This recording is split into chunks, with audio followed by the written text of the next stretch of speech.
Let me just please tell a few words about Professor Schneider, even though I know that you do not require any special introduction. We all know you by the development of shadow economy, that I can say you gave rise to this economic thought, and the two models that help us estimate shadow economy, mimic and dimimic. It is all thanks to you. I will also mention a couple of things from your biography that I find the most interesting. So Professor Schneider has actually 4 honorary degrees of doctorate from 4 universities in 3 countries, Germany, Greece, and Peru. Since 1986, the year when most of us were not even born yet, Professor Schneider has worked as a professor of economics at the University Johannes Kepler of Linz in Austria.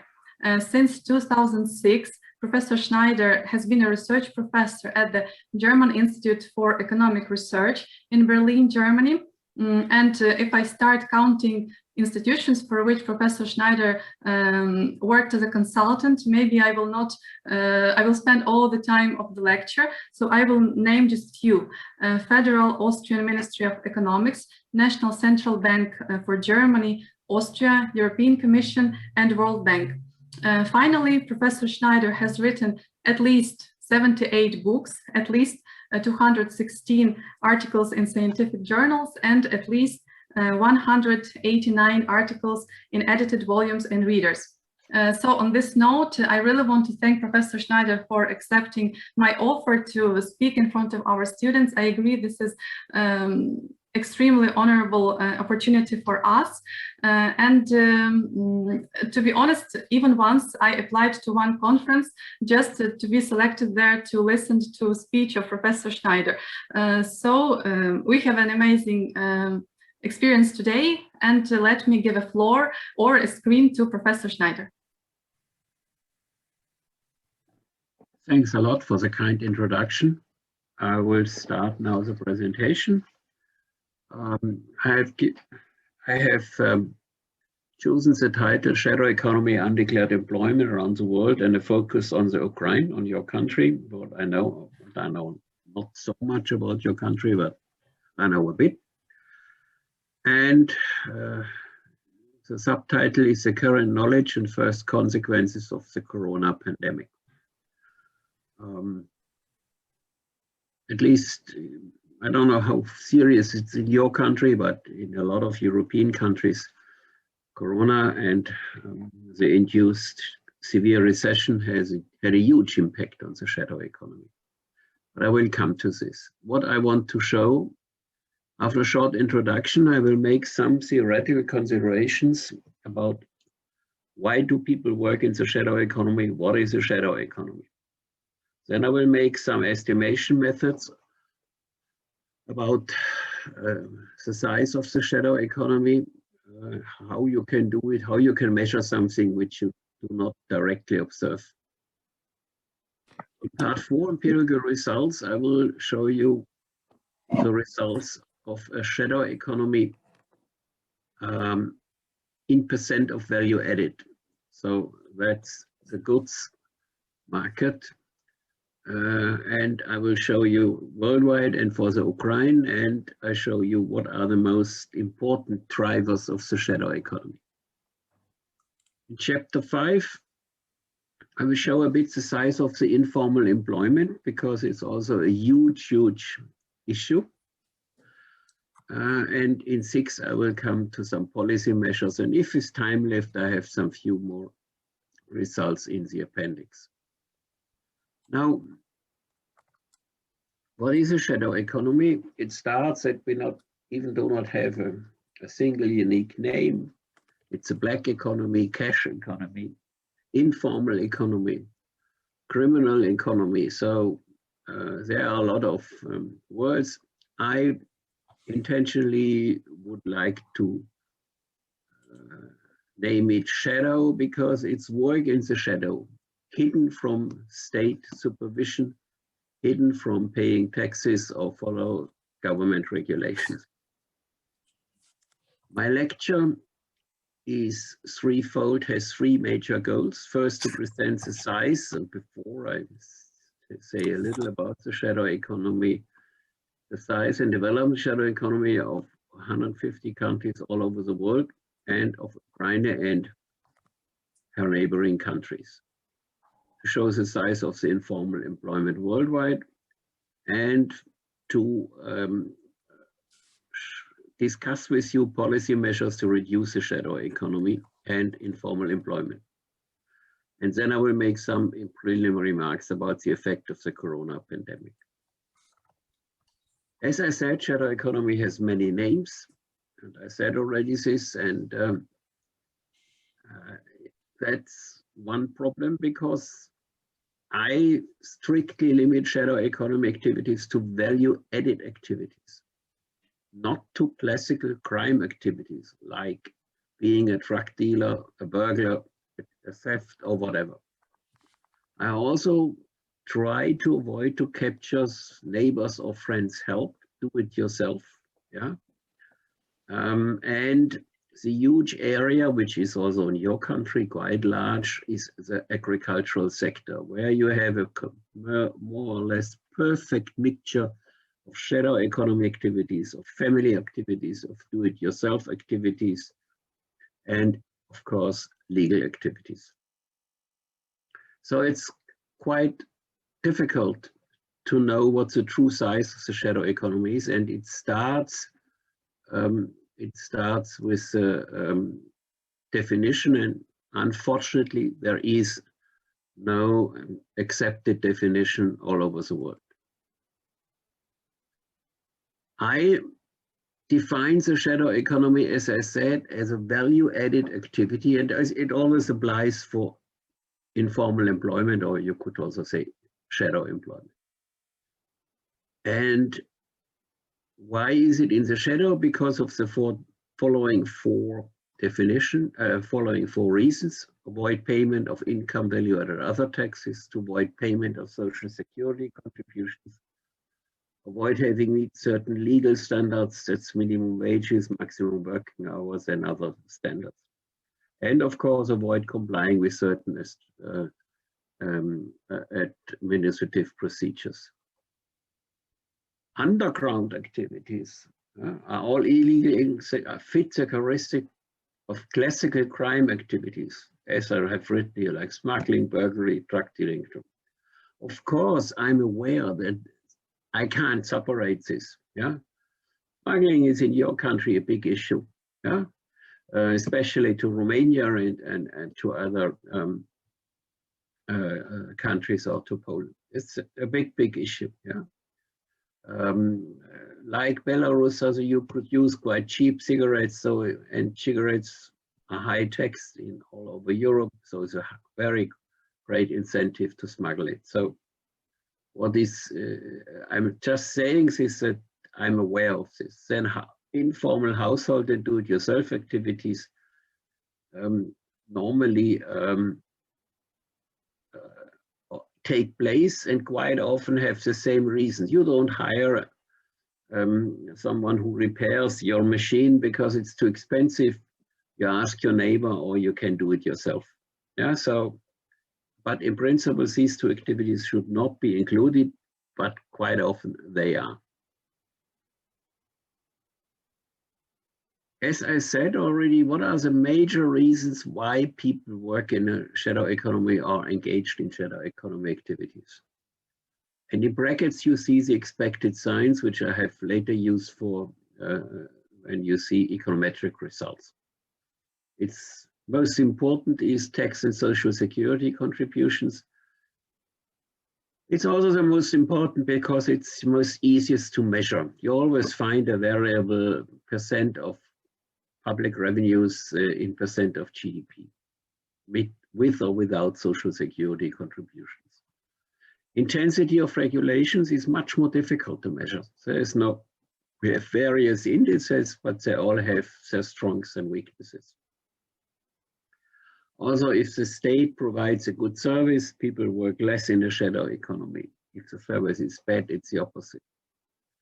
In general, people's tax morale, the attitude against the state, the worse the tax morale is in this here, then people have a higher incentive to work in the shadow economy. The negative sign here in brackets is because the index is measured here the upper way. The higher the value, greater is your tax moral. Unemployment, again, the same. The higher unemployment, the higher is the shadow economy. Self-employment, it's a bit difficult more, but self-employment means that you have much more possibilities to be engaged in shadow economy activities than if you are employed in a factory. Size of the agricultural sector, as said, in the agricultural sector, there are a lot of possibilities for shadow economy activities. Then official income, the lower official income, the higher is the incentive. Quality of public institutions, you could link to course number 3, public sector services, but if the quality is bad or if you have a lot of corruption in the public sector, the incentive is high to work in the shadow economy. And to some depend, it is also the structure of the state has an influence, like in Switzerland, where you have direct voting. It's shadow economy is less because people have a direct influence on the state activities and don't have to escape in a shadow economy activities. Indicators in which shadow economy activities are reflected is GDP, cash, and official employment. Now, how do one estimate it? That would be one or several lectures by its own. I can only sketch this. I can, you can later on ask questions so that we have some, I can present more details. We have 3 big procedures, direct procedures. You can ask people. Of course, if you ask, are you working in the shadow economy? Not all people may answer. You have to do it in a clever way, yeah? But you can ask, and this method is widely used. And if you do it, as I said, in a clever way, you get out something. So you have to, but it works. But doing this is quite often expensive. It costs a lot because you can't do it via a computer. You have to do it face by face. You have to see people's reactions, and you have to know who is answering, whether it's a man or woman or the grandmother or grandpa or whatever. So that's quite expensive, and quite often you do not get time series. That is why the indirect procedures are so popular. One indirect procedure is a currency demand approach. That's a simple idea, but it may change in the future. You can make a very, I think, realistic assumption that if you hire a shadow economy worker, or if you work in the shadow economy, you want to get a cash payment, because cash doesn't leave a trace. If money is transferred to your account from another account, the tax internal revenue service may ask you a nasty question. But if you get it cash and pay your shopping on the next weekend, no one on average realizes this. So that if you are able to isolate those amount of currency which is used for shadow economy activities and multiply it with the money multiplier, then you get a value-added figure. Econometrically, those of you who are economically interested, it's a real challenge to estimate a time series function currency per capita. You can make almost all errors you find in a good econometrics textbook. Yeah, it starts, when is a series stationary? Do you not overdo it? What that variables are substitutes and complements the same, your account. You can use it to get cash, you can pay with it cashlessly. And you have to have all figures which causes, which are responsible for working in a shadow economy. So it looks easy, and it is. In principle, it's easy, but to get good out figures is not so easy as it looks like.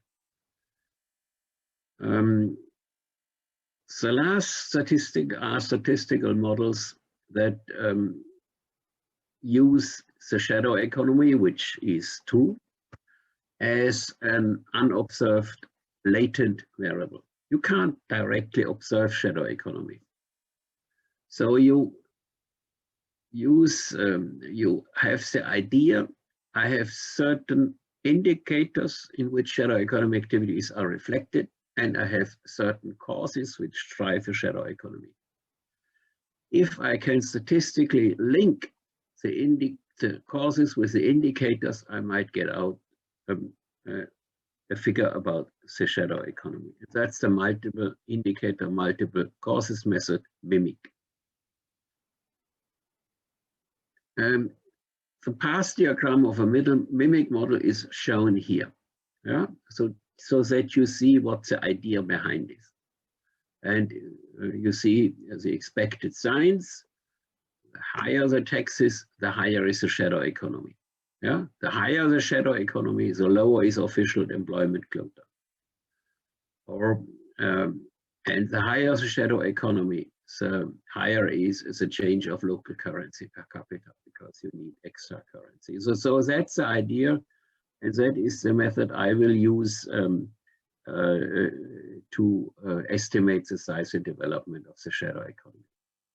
So here you see an econometric estimation done with my co-author Leandro Medina, where we estimated the size and development of a shadow economy for 175 countries over the period 1991 to 2017. It's difficult to go back further. Just think on your country. You have been a part of the Soviet Union Empire, and you have been a part with the communist plan economic system. So there are so many structural changes that this is for, if you want to make not only single country estimations, the one which you can get, where you can get comparable, reliable data. Yeah. And here, I don't want to go through all of this, it would take too long. You see, we have here the size of government as a proxy for the state and tax burden. And the bigger the government, logically, the higher are taxes. Yeah. Also, we used an indicator here, fiscal freedom. That means again, if fiscal freedom is high, has highest value, then you have not such a big tax burden, etc. So you have here again, you see they are both highly statistically significant. Other variables which control of corruption have an influence, yeah,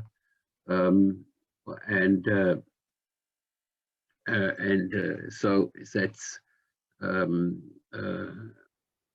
we see here that's just one MIMIC estimation result. A MIMIC estimation result doesn't help you so much because you get only out an indicator value or an index value, so you have to have another shadow economy value, for example, from the currency demand method, to calibrate it in % of GDP values. Now, what comes out? First, a few aggregate results over the 157 countries. Here you see it's grouped according to the IMF and World Bank geographical classification: Sub-Saharan Africa, Latin America, South Asia, Middle East and North Africa, East Asia, Europe, and OECD. Yeah, and in green you see how many countries these are. What you see for all areas that we have a decline in the shadow economy over this period, almost 30 years. Yeah. In the 90s, the value was for all groups the highest, and then it declines in different values, but it does decline. And one remark, which is important, there is no exact estimation of a shadow economy. You will see it in a few minutes for single countries. Even an average one should report a confidence interval, but then the figures are not so easy readable. So I'm aware of this. I just wanted to say this. You always make a mistake when you estimate it. Now, now we come to the countries with the lowest, with the highest shadow economies, the 15 of the 157. With the highest is Bolivia, Georgia, neighboring country or country close to you, Nigeria, Tanzania, Zimbabwe, Haiti. But on average, you see here mostly countries from South America and from Sub-Saharan Africa. Yeah, and it's pretty high. A shadow economy of 63% of the official GDP for Bolivia is a very high figure. And I don't want to hide this. In principle, now you should make plausibility checks. Is it possible that over half of the official GDP is also produced in the shadow economy in Bolivia? Yeah, you need a lot of sectors and a lot of things like steel or a car, which a car is not produced in Bolivia, but in other countries, is not so easily producible in the shadow economy. So it's a question, what do I measure here? I will come to this in my summary, but I measure in principle a second type of parallel economy. One remark to this, in all of these countries, not all official statistics are captured by the statistical offices. I know Peru quite well, and in Peru, quite often, a lot of activities are taking place in small villages up in the Anden mountains over 2,000–3,000 meters, and no one counts this. So it's not all shadow economic activities for developing countries. It's a parallel economy, just that this is clear. Now, these are now the lowest. The scaling is now different. Yeah, here it goes from 2 to 14, another it goes up to 60%. So you see the lowest, you see Switzerland, United States, my country, Austria, Luxembourg, below 10%. Yeah, so it's about a huge range between 60% or a bit over 60% and 10%.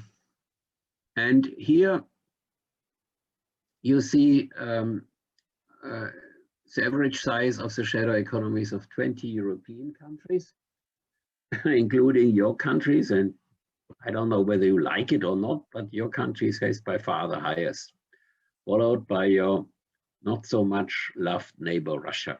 Yeah. But you are European countries. I would never deny this. And so you have the highest, and you see here it goes down, and then, but your neighbors, Turkey, Romania, Estonia not, but then your neighbor, Russia, and Turkey and Romania are following. Yeah, and you see, I don't want to tell you now about the figures, it's self-reading. The development of the shadow economies now of your country and of your neighbors, Russia and Turkey. You see here from 2008 up to, with a projection, with a calculation first for 2020. And what you see here, you see that you have a strong increase due to the pandemic, the coronavirus and the caused recession. You have here a quite strong increase by almost 3 percentage points here in your country, 47 to 50. But Turkey has a similar, Russia has a similar increase, 43, 42 to 44, and Turkey 29 to 33. So it's quite a strong increase. Last slide before I come to the shadow economy market, labor market. What is driving the shadow economy? Now, what I did here, I standardized the influences of the cost variables So they all should add up roughly to 100% to the most important factors here. And you see here, if I go to your countries, you see the size again, then you see here the influences. And here you see in your country, the agricultural sector, unemployment is from the relative impact are the biggest two factors driving your shadow economy. Your neighbor Russia is similar, and Turkey also, yeah. So, but I think it's quite interesting, and I have added just for comparison Germany. Here you see tax is much more important. Italy, tax is much more important, and France. These two are the biggest drivers in typical Western European countries. Yeah, you see here some differences. Now the size of informal employment. Again, it looks easy. It really isn't. What do I want to measure? You have own account workers. These are single person firms where we have, which can work informal enterprises in the evening, over the weekend, which can work informally in informal sector-owned enterprises, and they can work in the household, yeah? For example, in the agricultural sector. You could have employment informal, again, in formal enterprises, in informal enterprises again, and again in households. And you have the same for family workers, for employees, and members in cooperatives. So one sees shadow economy labor is can take place in a lot of institutions sort of, and enterprises. Here now you see, and this is from the OECD, and again, it's a really difficult figure to interpret, because one really has to ask, what does it mean 90% and higher? Underlie 90%, but this is an official OECD ILO figure, International Labour Organization, yeah, not mine, yeah. So we see in great part of sub-Saharan Africa, and part of Asia, and some part of Middle and South America, informal employment is a dominating figure that is here only possible if you include agriculture. Again, it's open what is counted, yeah. And what is in agriculture? Normally the whole family works, yeah. So is this all informal work? So, but you see here again, you have, of course, a high correlation between the size of the value-added shadow economy with the size of the informal employment, yeah. So that's is quite, but you see here quite much higher figures than you see for the value-added figures. Here, a few figures in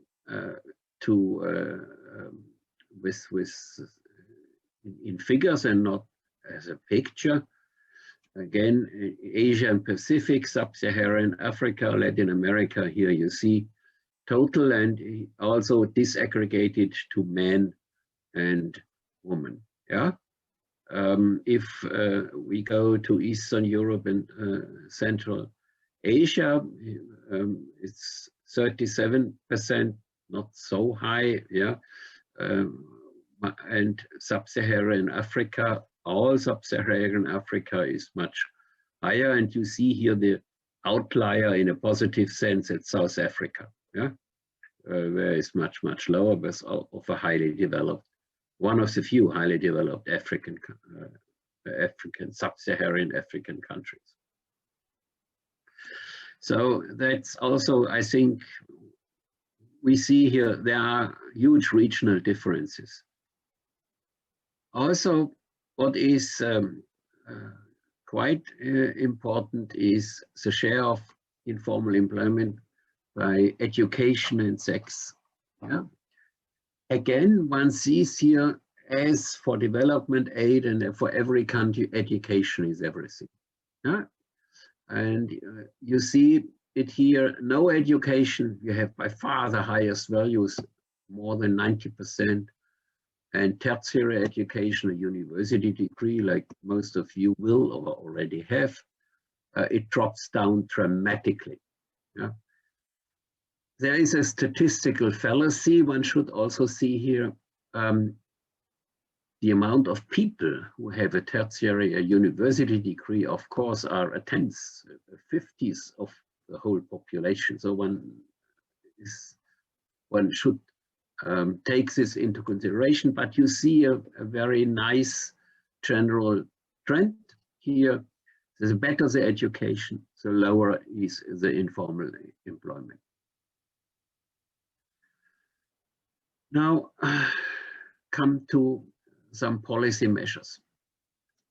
I think it is first very, very important to ask the question whether a reduction of the shadow economy and or informal employment, you can treat it always here as the same, is this a blessing or a curse?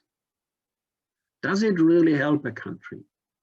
I always make the provocative statement, the shadow economy is welfare enhancing or welfare increasing because a lot of value added is produced and a lot of extra money is earned.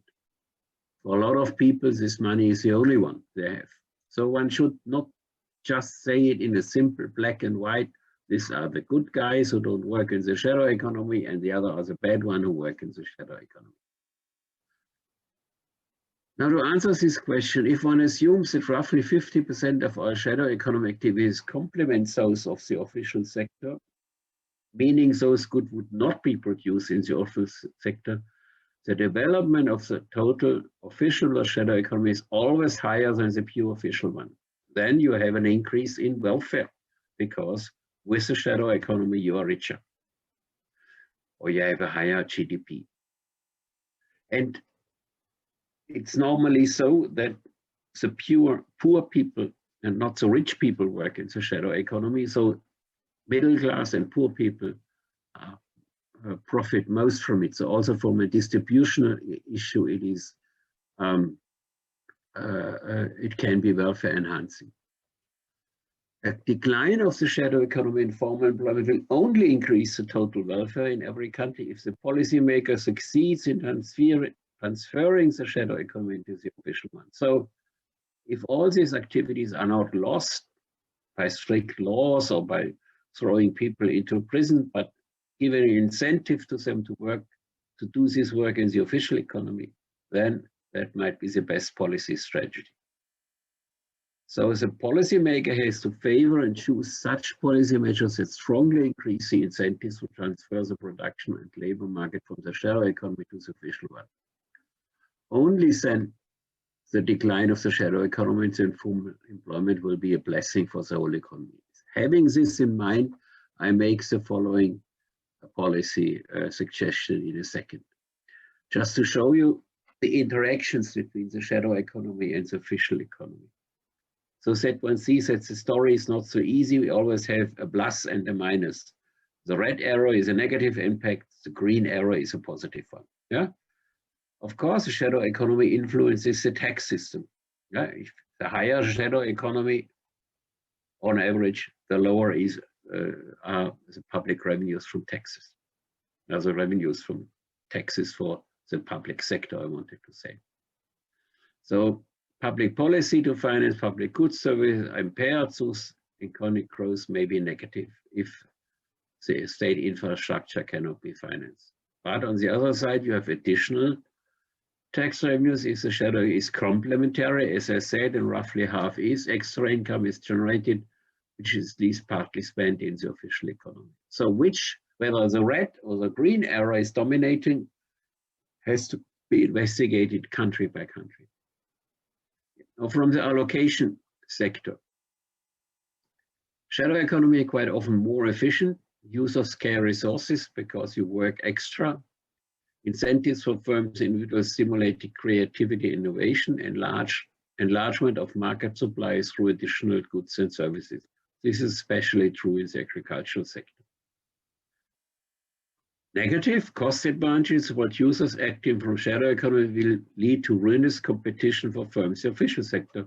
Those who pay the whole total taxes on the factor labor have a disadvantage and might be driven out of the market. Problems in information flows for producers due to the reduction in transparency and latent structure and structure of the unofficial sector, yeah. Again, a negative bias. And the public policy decisions may be biased because a lot of indicators maybe you may not see the real size, for example, by unemployment if people can work in the shadow economy. So one sees here also the story is not so easy, not so simple, black and white. It's all different grays and whites and blacks in what shadow economy activities create. Now I will took 7 policy measures. You can reduce unemployment. It's a big issue now all over the world or all over Europe. Yeah, you can do it through traditional Keynesian policy, which is now again very popular. It's a huge spending program of now the new US administration, Biden administration is a perfect example, but in a lot of countries, in Germany, government spends billions of euros to stimulate the economy. So that's one measure. If unemployment goes down, shadow economy goes down. You can have give incentives that people are self-employed, that they're their own entrepreneur, that they can develop. If their business runs well, then they can hire other people and that unemployment will go down too. Of course, these 2 policies need to be accompanied by strengthening of institutions and trust in public institutions. If there's a lot of corruption, if you can bribe politicians, all things which happen in your country too, but also in Russia and in other countries, then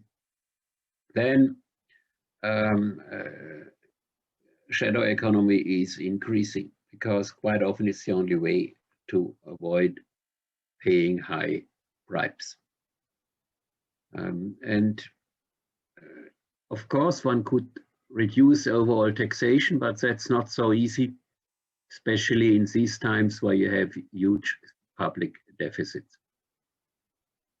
And as I said, equally important is the quality of institutions, democratic, transparent institutions with less regulatory burden, corruption and bureaucracy in order to restore the trust and confidence of people in public institutions, send people, create their own firms, etc., if they can trust the public sector. And this should be accompanied by reducing the administrative burden. A hot issue all over Europe, all over the world is, can we discourage the use of cash? In principle, I'm against it because cash is one of the last free measures which is not controllable by the state. Yeah. But if you want to do it, you have an infrastructure that substitute of cash are easily available. Yeah. But it might be a means that these envelope wages, which are also very popular in your country, can be reduced if the firm is forced to put everything on an account. And you can make unscheduled inspections. Now coming to the last slide, the first consequence of the corona pandemic. You have seen it for your country, for Turkey and for Russia, this strong increase. Yeah? And we had a very strong increase in the shadow economy all over the world in 2020, and how it will go this year, it's an open question. Yeah. And in the OECD countries, the increase in shadow economy was between 9% and 12%. Yeah. That's quite large. And 12 to 18% in the developing countries. Such a sharp increase was not observed over the last 20 years. Yeah. It's no wonder, because if you lost your job, if the state forbids you to open your restaurant, what can you do? The only thing, if you don't want to become a criminal, is to work in a shadow economy. So that's the last, and now we can enter the discussion, and you can ask as many questions as you want. I thank you for your patience and looking forward for a lively discussion. Thank you very much, Professor Schneider, for your presentation. We have, I believe, around 15-20 minutes for Q&A session. So, dear students, who has a question, please raise your hand, and we will let you ask a question, Professor Schneider. Maybe until our students will raise hands, I will ask my question. Actually, it was surprising for me on slide 15, where you noticed the rise of shadow economy in Ukraine and in neighbor countries in 2020. So from 47% to 50%. Professor Schneider, could you please explain, was it direct estimation or was it a forecast? So how did you reach this estimate? Because if I'm not mistaken, this is a quite new information. It has not yet been public, and I believe it's like a new information about the rise of shadow economy in Ukraine. Yes, very good question. Yeah, I estimated this figure for this lecture. So Thank you very, very much. If you have journalists, you can give them, if they speak English, they can call me, yeah, or you translate. Now, these figures are a mimic estimation, which I have data up to the year 2019, but I have data for your country also for 2020 for unemployment and all the other causal variables, yeah. At least the causal variables based on real figures like unemployment, like tax burden.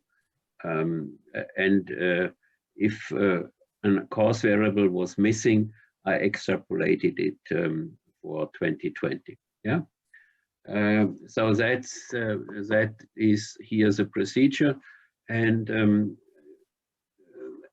in most, again, my estimations is driven, as I showed you, in your country by unemployment, and you had a sharp increase in unemployment. So that is why I got out these figures. I'm aware these are first estimates. I'm aware they might under or overestimate it. Yeah, that is always a big problems. Is if you are the first who does it, you can make all mistakes.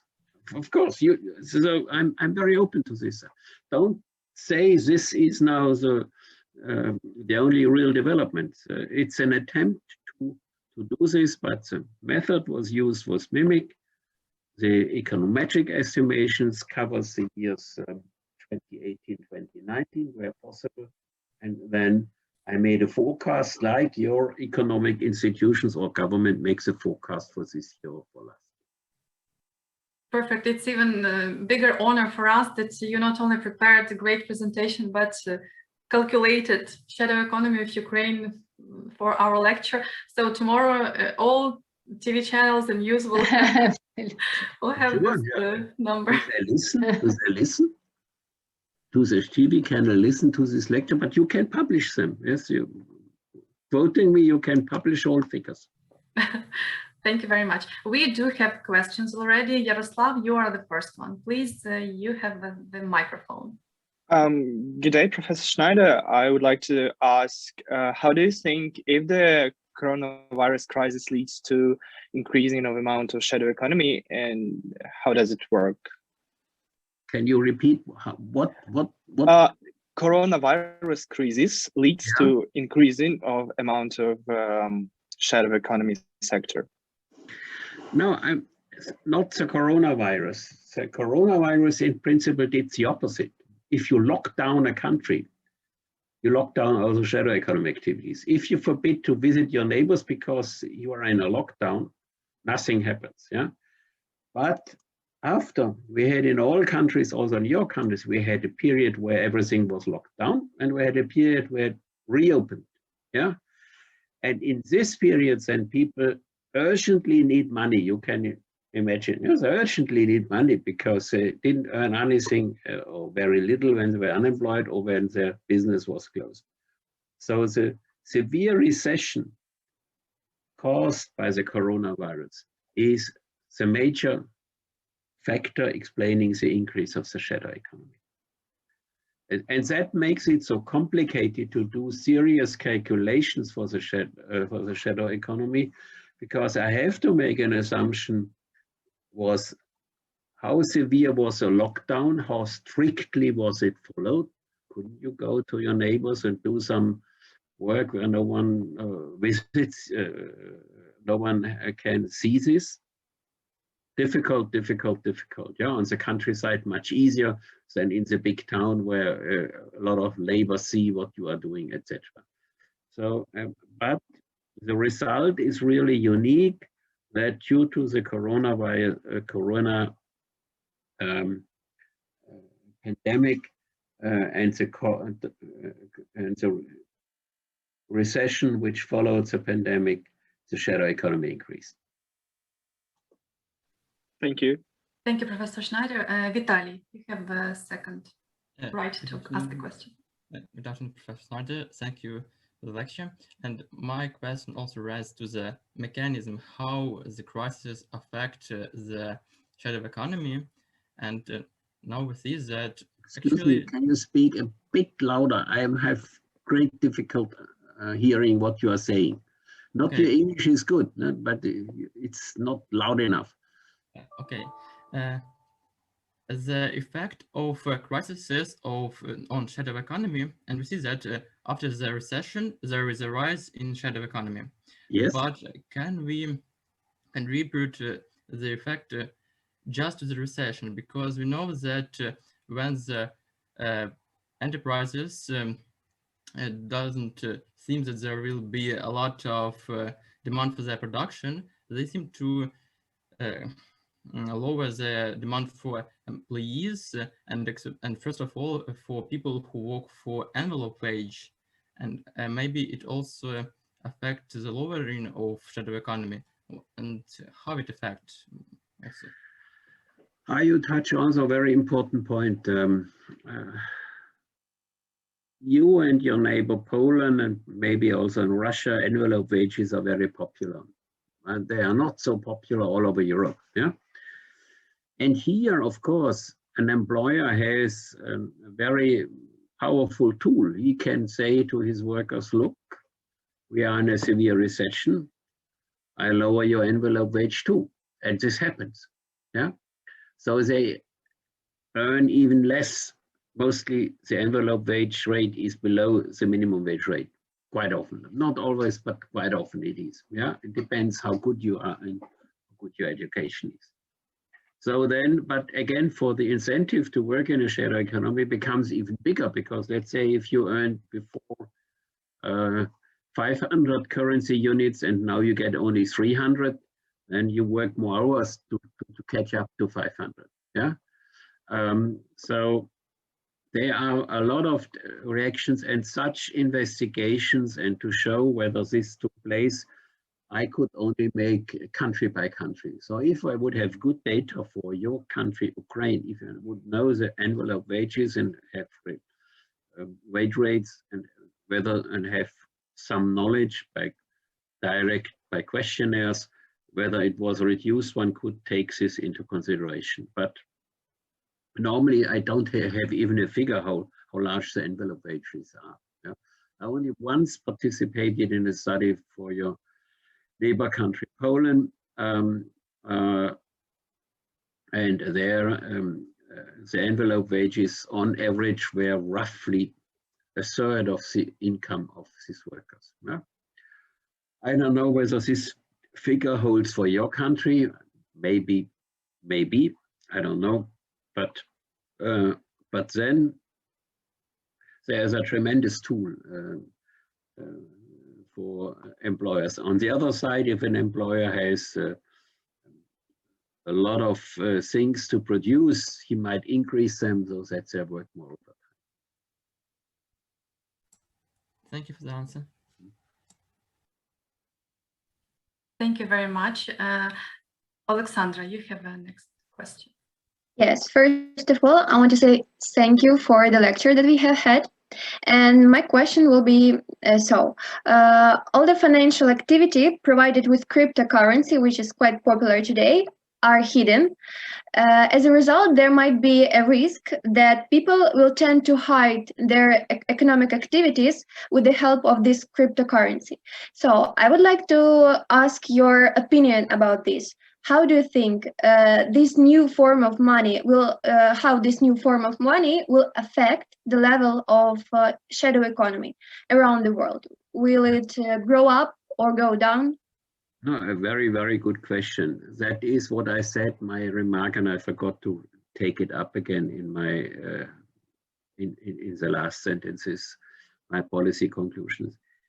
We all observe, and as you are really young, and it will come for you to a much higher degree, that cash will be much less used over time. Yeah, much, much less. Cash is old-fashioned. Cash has a big advantage that no one can control for what you use your cash. If you buy a new shirt, you do it, and you don't have to ask normally anyone. Yeah, so you can do with your cash what you want. If it's on the bank, the central bank can say, "Oh, I introduce negative interest rate if you don't spend it." So you have a strong incentive to spend it because with a negative interest rate, you know the effect. So we have all this electronic money, and we have cryptocurrencies, yeah, which are outside the normal banking system of your country, of my country, which is a privately created money, yeah, by individuals, absolute secure, at least so far. Not even the best hackers from your or from Russia have been able to delock a cryptocurrency. And only you know where you did send your money. So this is and will be attractive, especially for organized crime, yeah, in the whole drug scene and everything. And whether it will become popular in a shadow economy, then we have to have bigger amounts and so that and the facilities that if you pay a painter who does a painting for your house 50 or 100 euros so that he can easily get this and go to the supermarket and pay with it. That's not easable. But if this is easable, if this is available and possible, sorry, I wanted to say, then I would say the electronic money finally will take over. But my hypothesis is, we will see whether I'm right or not, that this will not reduce the shadow economy. Now, if it's easy with, you can also give, let's say someone works for you and paints your house or your flat, yeah, and you owe him 100 euros.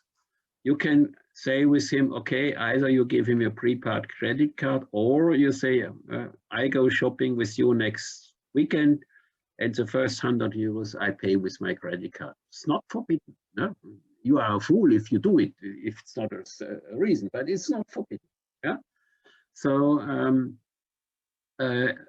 so that means that electronic payment systems are not a reason that a shadow economy will decrease if it's done in a clever way. But this is the future, and in 10, 15 years, I'm 72, 15 years, I might experience, I'm not so sure, but maybe. But you for sure will see that then, and my prediction will be that the shadow economy will be as lively as with the good old cash.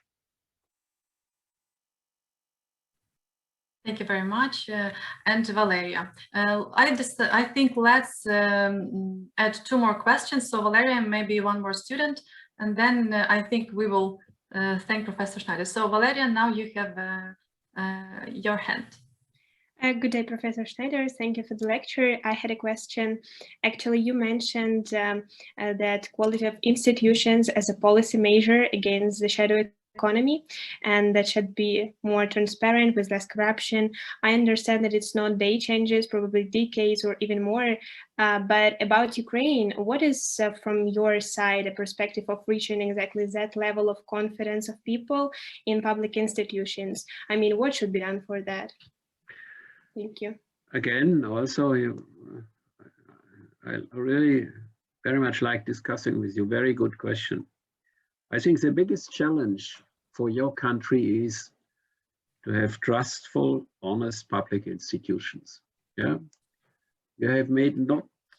I'm an outsider. You can criticize me, but from what I read, and I like your country. I have been 2 times in your country. But what my knowledge is that you have not made good experience with your politicians, because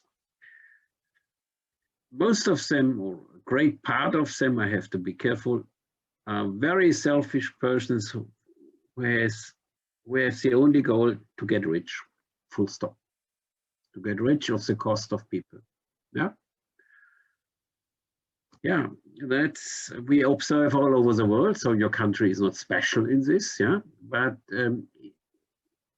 to solve the conflict with Russia, to solve the conflict that you have a civil war in your country, yeah, you need a trustful government to build up those parts of the countries where we have peace and where you can have a good production. And this is the biggest challenge. And I did a lot of research also in the interaction between the shadow economy and corruption, and how important are good and trustful public institutions are. And one clearly sees here that this is the prerequisite for solid economic growth and for them and for improvement of the income situation of your people.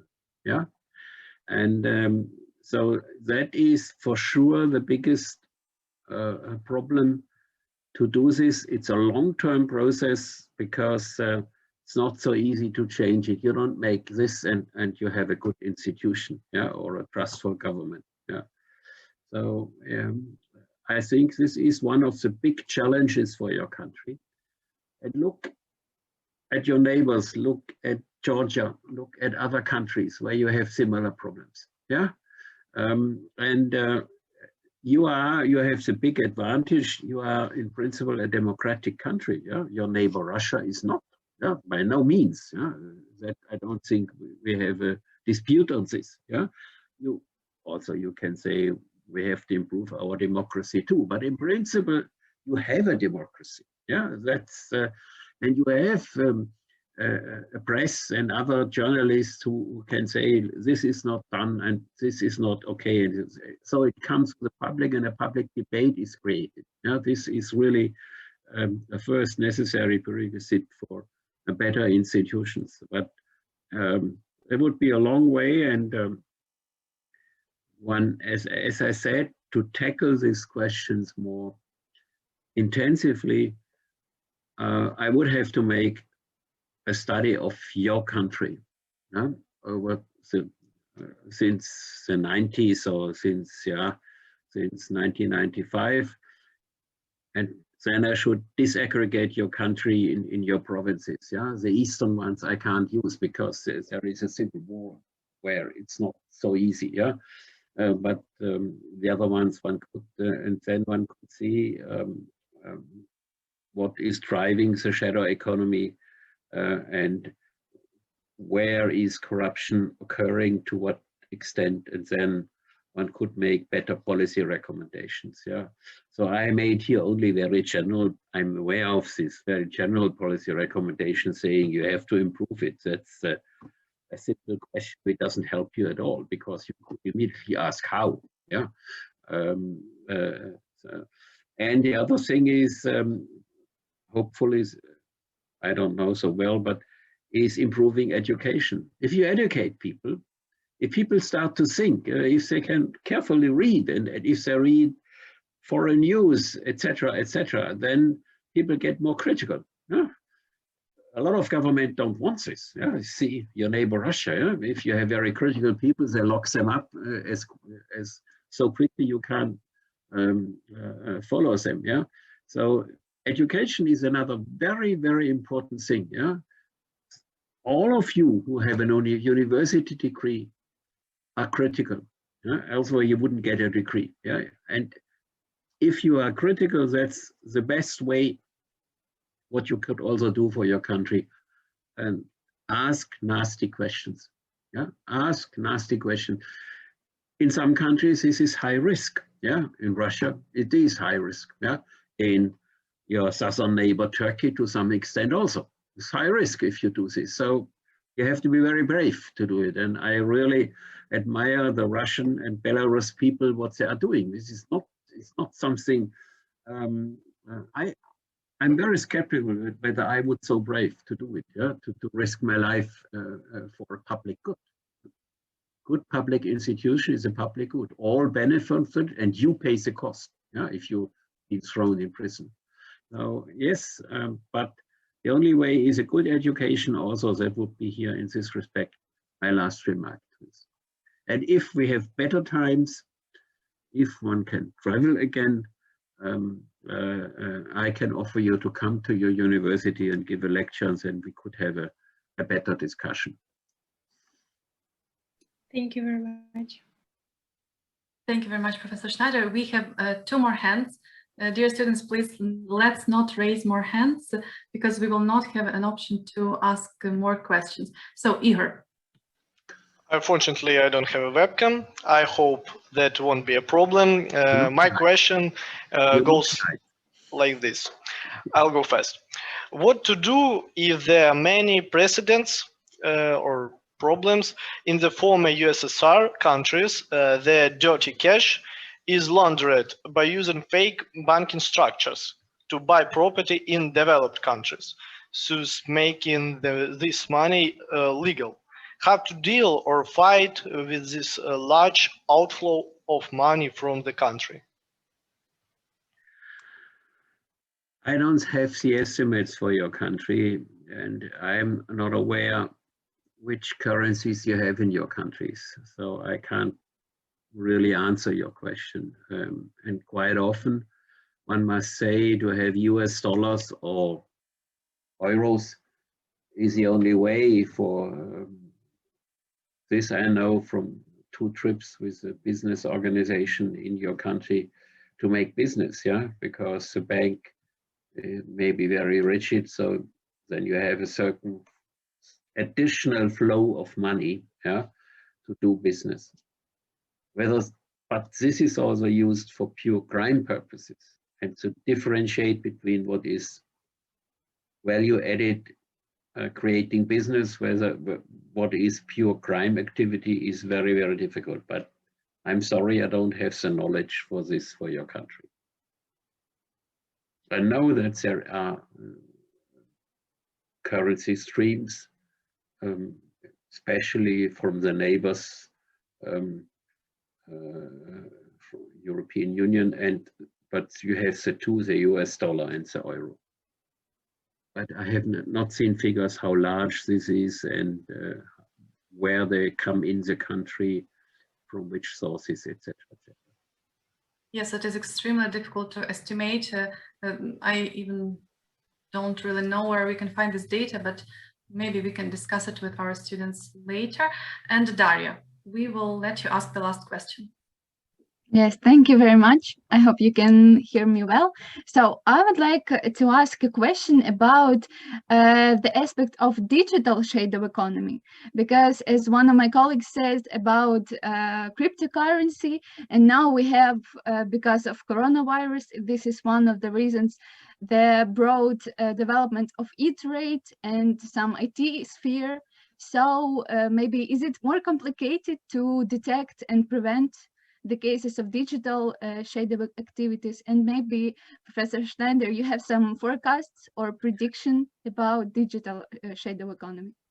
Yeah, again, very, very good question. I have 1 or 2 papers about the digital shadow economy.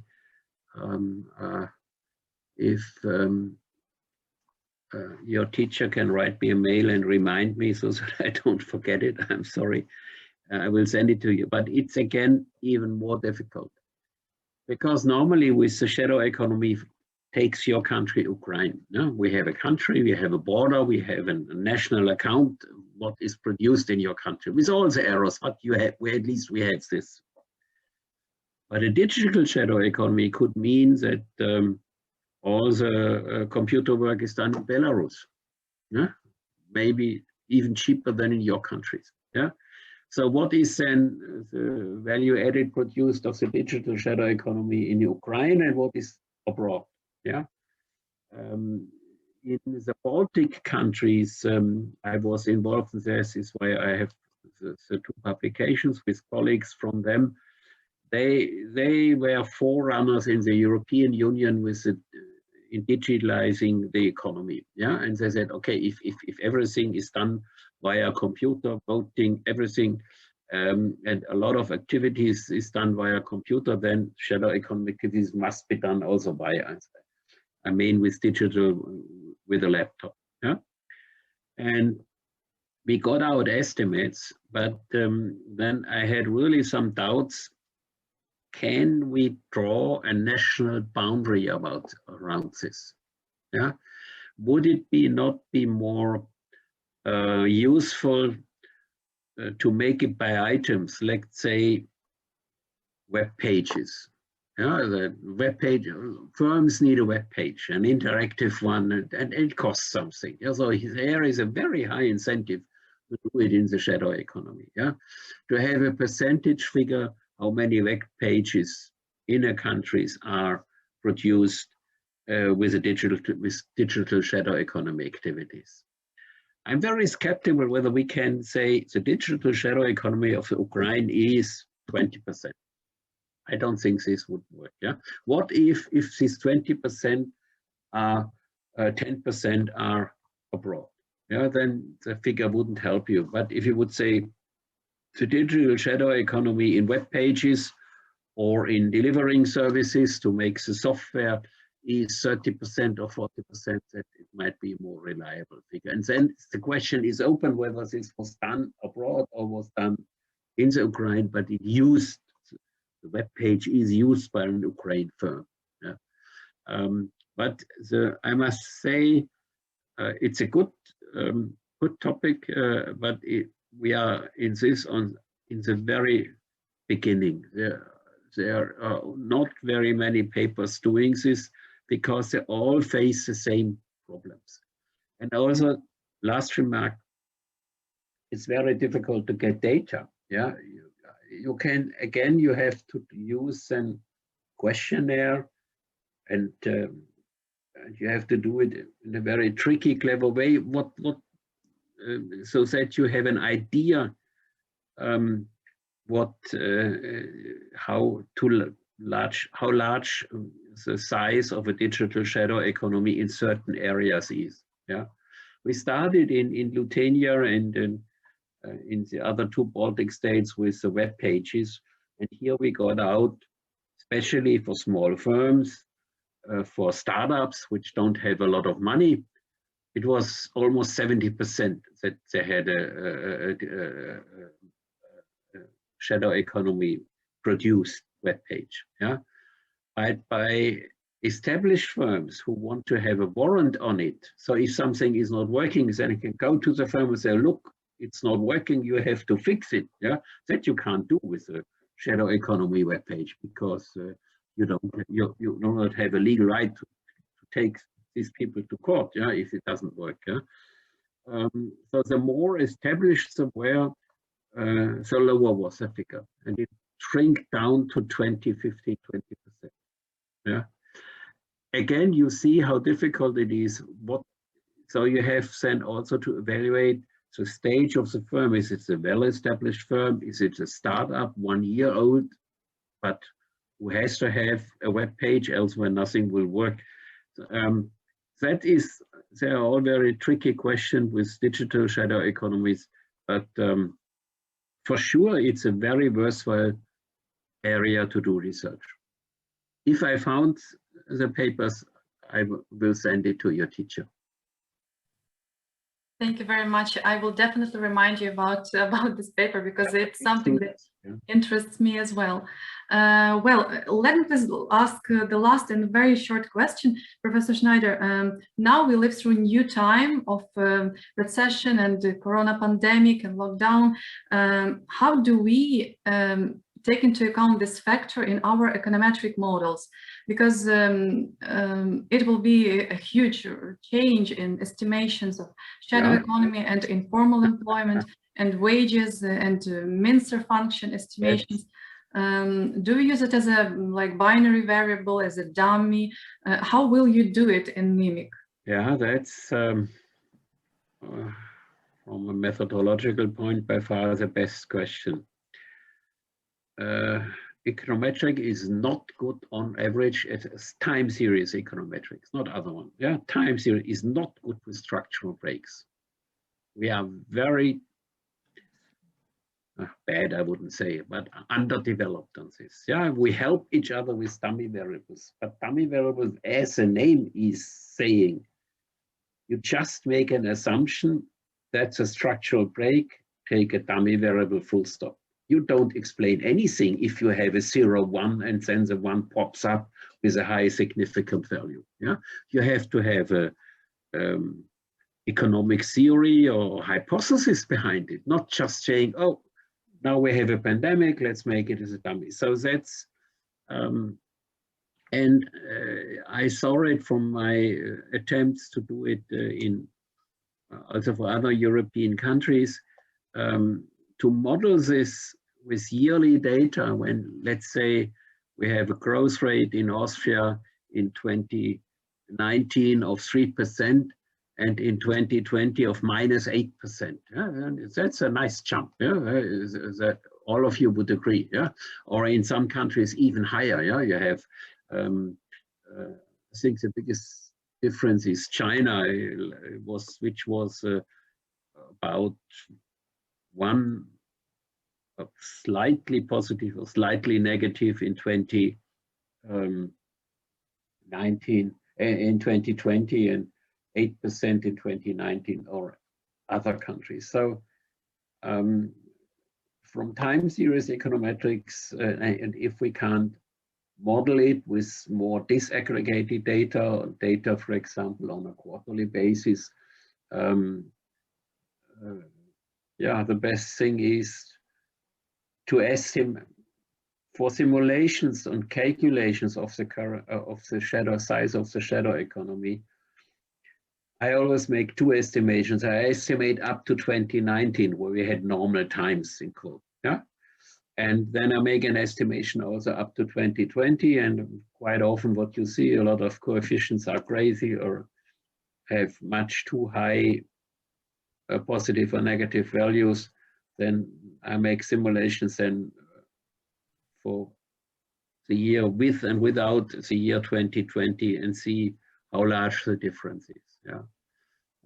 There are several methods in econometrics to handle this, but quite often the structural breaks are modeled with more disaggregated data, quarterly, monthly. Then it's more easy, then you don't have such huge jumps. Yeah. And then you can use special techniques to estimate this. Or you go to other estimation procedures where you explicitly model the structural break, yeah? But not using time series analysis, but other models.